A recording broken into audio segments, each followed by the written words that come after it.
22. Actually, I got fired, but I was ready. Hey, my dress Hey, it yo. didn't matter Hold on, none. yo. Hey, Rock, she just told us she left her because that next time. So I got fired. So I had to lock in over here. I was positioned to actually quit the job. I know that's So- right. No I doubt. know that's right. No doubt. So, Andrel, what made you interested in investing in real estate? What got you down that path? I've always been interested in investing in real estate because, one, I knew that it could be a vehicle to help me create wealth, right? So everybody needs a house.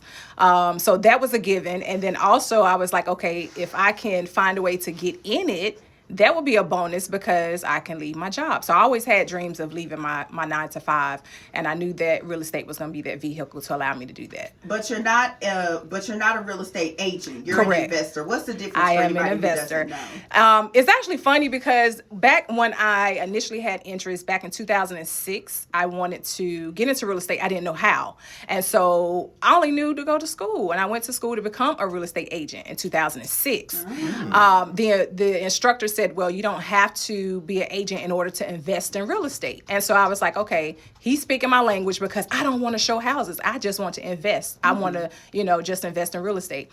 And so I quit going back then. And so at that point, I said, we have to figure this out. So I only knew about real estate like flipping houses. Okay. And then I'm like, okay, you have to have some upfront capital to do that. And I didn't have that at the time. Right. So how else do you become a real estate investor?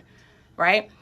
So it wasn't a lot of people teaching these things back then. I got connected to a guy, and he said, hey, I'm over the Real Estate Investors Association. And at that point, I was there and networking, and I ran into someone that said, hey, I do wholesaling real estate.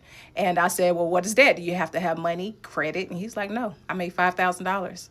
And so I was like, okay, that's what I want to do. Okay. That's how I want to get started. Okay. All right. So exactly, what does it look like when you do what you do? So the difference is, and I think that was your question, what's the difference between the agent and the wholesaler or, when investing? So the difference is with agents, they are listing the property. Okay. With the investor, as far as what we do, we list a contract for sale. So we sell our interest in the property.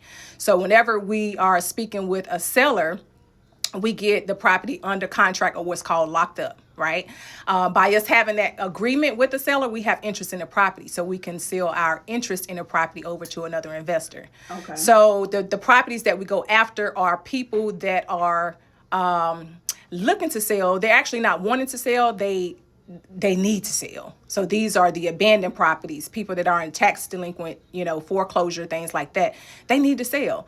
And so a lot of times they don't know what to do with these properties. So